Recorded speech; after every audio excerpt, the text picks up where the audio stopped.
The Somali pirates have long been a notorious symbol of chaos in the maritime industry, and thanks to their bold strategies and tenacity, they have regularly drawn attention from all over the world. These pirates are very different from the idealized portrayals of legendary characters like Blackbeard or Captain Kidd. Rather, they are a contemporary, more calculated threat with swift boats, weapons, and tactics that make them a dangerous foe. The intriguing question is what would happen if these pirates chose to take on the US Navy, a force known for its superiority and state-of-the-art technology. The origins of Somali piracy can be traced back to the socio-political and economic collapse that followed President Kadbar's overthrow in the early 1990s.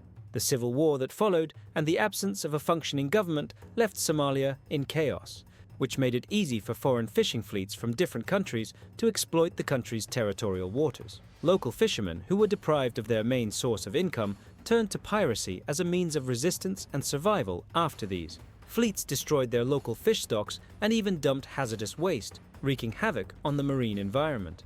What started out as an active defense against foreign exploitation quickly developed into a profitable criminal enterprise by the early 2000s. Unlike the seafaring marauders of centuries past, Somali pirates had established a reputation for sophistication and ruthlessness. They operated from well-organized land bases, frequently in coastal towns like Hobo.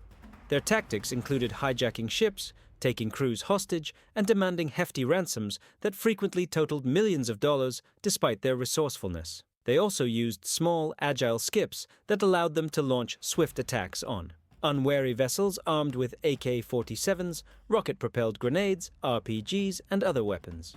They posed a serious threat to commercial shipping lanes, the US Navy, a force created to maintain global maritime security, and Somali pirates found themselves at odds more and more. The US Navy's fleet of cutting-edge ships, submarines, and aircraft represents the pinnacle of maritime capability. Its main objective is to protect international trade routes and freedom of navigation, which is no easy task considering the size of the world's oceans and the threats they pose, which include territorial disputes and piracy. The Navy uses a combination of lethal and non-lethal tactics to maintain equilibrium between long-range acoustic devices for deterrence and restraint. Similarly, water cannons are used to create strong barriers against boarding attempts and incapacitate pirate SKS by flooding their engines. Elad shides, for instance, emit painful sound waves that incapacitate targets without causing permanent harm. The dramatic circumstances surrounding the MV Mar Alabama hijacking in April 2009 are evidence of the US Navy's capability and determination. In the Indian Ocean, Somali pirates captured the US-flagged container ship MK Alabama. The pirates took Captain Richard Phillips hostage and placed him on a lifeboat.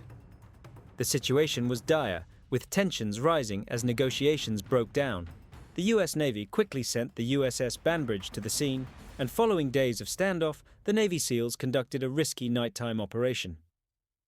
This high-stakes mission, which was later immortalized in the movie, saw the Navy demonstrate its ability to function well under extreme pressure when 3 pirates were killed by accurate sniper fire and Captain Phillips was rescued unharmed.